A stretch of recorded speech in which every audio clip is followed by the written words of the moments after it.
Bom dia, meus queridos alunos do segundo ano.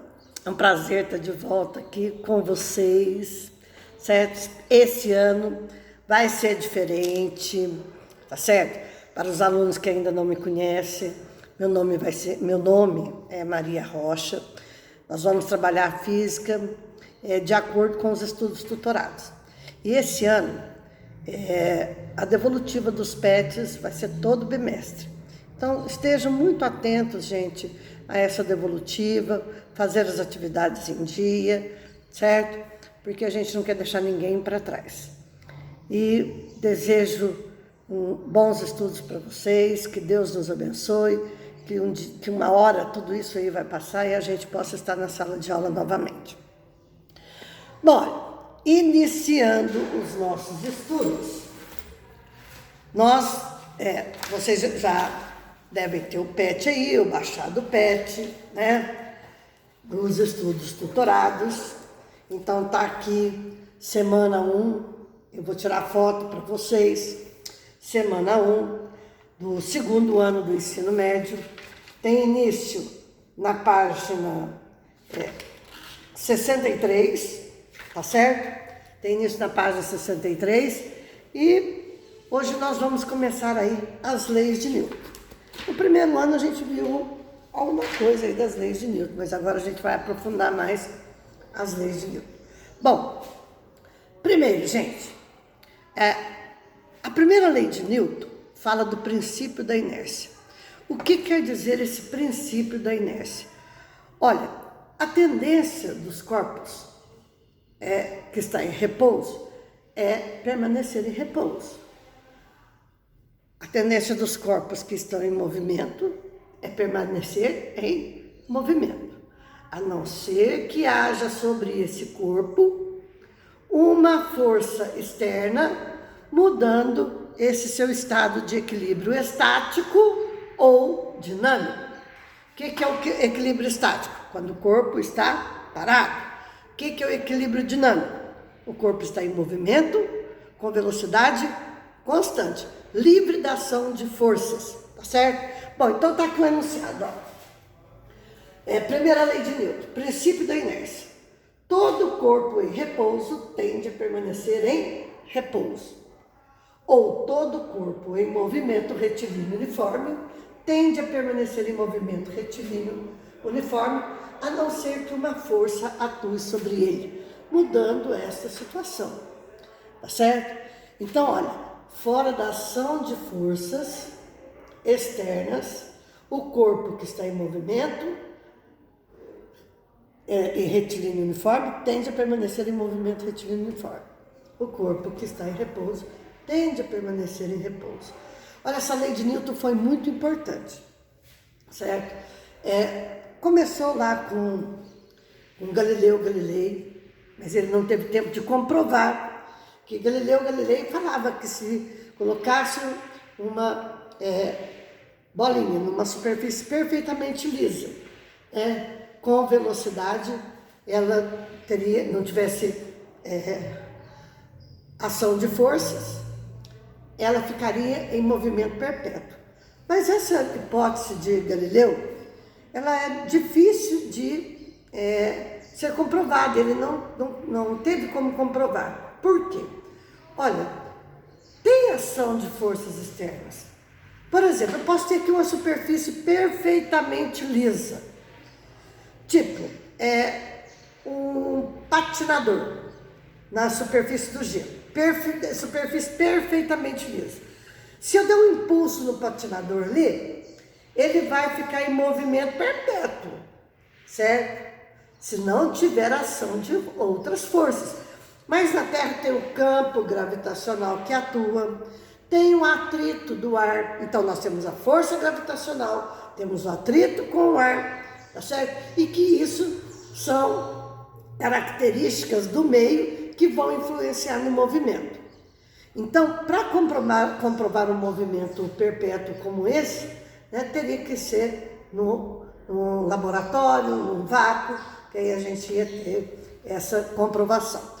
Aí Newton comprovou isso aí, que livre da ação de forças, um corpo que está em movimento, ele permanece em movimento. Olha, essa descoberta de Newton foi muito importante para as pesquisas espaciais, porque olha, um corpo, quando ele sai da gravidade terrestre, ele cai no vácuo. Aí não tem força externa, no vácuo não tem matéria, não tem resistência do ar, não tem gravidade, então não tem, já está livre de ação de gravidade. A nave que entra no vácuo, com a velocidade que ela está, ela permanece. Por exemplo, o foguete vai para a Lua. O combustível, a queima do combustível, nós ainda vamos falar isso sobre na lei de ação e reação. A queima do combustível é que impulsiona a nave para adquirir velocidade e quebrar a resistência do ar da atmosfera. Então ela sai, entra no vácuo. Se ela entrar com uma velocidade X no vácuo, até ela chegar na superfície da Lua, ela vai permanecer com aquela mesma velocidade, sem gastar combustível, gente. Porque se tivesse que abastecer a nave, aonde seria que ia abastecer, né? Não tem posto de combustível no vácuo, certo? Entenderam? Então, essa pesquisa foi importante, porque depois, só para aterrissar, não, né? Para descer na Lua, aterrissar na Terra, para descer lá na Lua, é que ele vai acionar os mecanismos, né? Para descer lá na Lua, tá certo? Então, essa pesquisa essa lei de Newton aqui, ela é muito importante por isso, que um corpo livre da ação de forças externas, o que está em movimento, permanece em movimento retilíneo uniforme. O que está em repouso, ele tende a permanecer em repouso. Então nós temos aqui, ó, fiz aqui para vocês. Eu tenho um corpo aqui de massa M, que está sujeito à ação das forças F1, F2, F3, F4. Olha, são várias forças.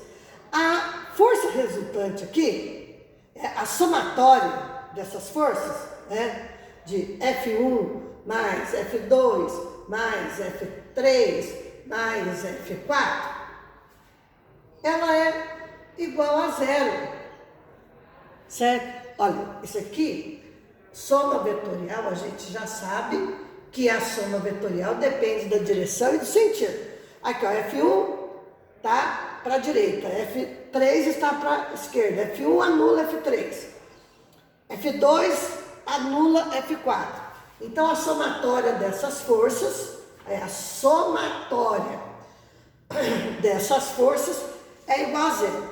Se a resultante das forças é igual a zero, se o corpo tem velocidade constante, então, ó, na resultante igual a zero, eu posso ter velocidade constante. Se a velocidade for igual a zero, o corpo vai estar em repouso ou equilíbrio estático. Tá certo, gente? Ó, equilíbrio estático. Se o corpo está com velocidade diferente de zero, ele está em movimento retilíneo uniforme. A velocidade, ela é constante. Então, ele está em equilíbrio dinâmico, certo? Ele vai estar em equilíbrio dinâmico. Observe isso aí, volta a fita, vê direitinho, tá bom? Um exemplo aqui para vocês, ó, da aplicação da inércia. Um paraquedista desce verticalmente próximo à superfície da Terra com velocidade constante. Qual a resultante das forças que agem sobre o paraquedista? Gente, isso aqui é muito comum a gente ver. Olha, enquanto ele está sem abrir os paraquedas, ele vai descer com uma velocidade muito grande.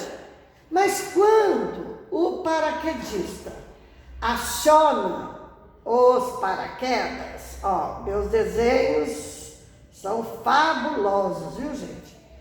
Olha, tá aqui. O que vai acontecer? Olha, vai atuar a força da gravidade aqui, que é a força peso, tá certo? E aqui, olha, esse paraquedas aqui, ele vai aprisionar o ar ali, então vai ter a força de resistência do ar, certo? Em sentido oposto. Então, olha, a força de resistência do ar vertical para cima e a força peso vertical para baixo. A resultante dessas forças aí é igual a zero. Então, por inércia, né, a resultante anula, por inércia, o corpo vai descer em movimento retilíneo uniforme. Tá certo, gente? É igual a gota de chuva, certo? As gotas de água da atmosfera, elas caem em movimento retilíneo uniforme, tá certo? Elas descem em movimento retilíneo, elas sofrem também a resistência do ar, porque senão nós íamos tomar uma pancada aí na testa aí de gota de chuva, tá certo? Então, ó, força resultante igual a zero, o corpo está em movimento retilíneo uniforme. Bom, o segundo exemplo aqui, olha, qual a importância do uso de segurança nos automóveis? Bom, gente, dentro de um automóvel, a pessoa está em repouso em relação às partes do automóvel, tá certo? Mas não está em repouso em relação ao solo. Então, quando o carro freia bruscamente, a tendência do corpo é continuar com aquela velocidade do automóvel. Se o automóvel está a 100 km por hora, a tendência do corpo é permanecer com aquela velocidade de 100 km por hora. Então, qual a função do cinto de segurança? Ele é uma força oposta que vai manter o corpo em repouso em relação à poltrona. Porque senão ele vai voar pelo vidro ali, né? Ele vai arrebentar o vidro do automóvel com uma velocidade de 100 km por hora. Certinho, gente? Então, olha, o cinto impede que o passageiro, numa freada brusca, mantenha a velocidade que tinha antes. Então, olha, todos os pontos do automóvel estão com a mesma velocidade do automóvel. Qualquer objeto solto dentro do automóvel também está com aquela mesma velocidade. Então, é necessário que ao sair para uma viagem, tenha que ter a responsabilidade de olhar se tem algum objeto solto, porque numa freada brusca, alguma coisa que estiver lá na tampa do porta-mala, por exemplo, pode ser lançada contra a cabeça da pessoa. Ok, pessoal? Isso é uma dica de segurança. Beijinho.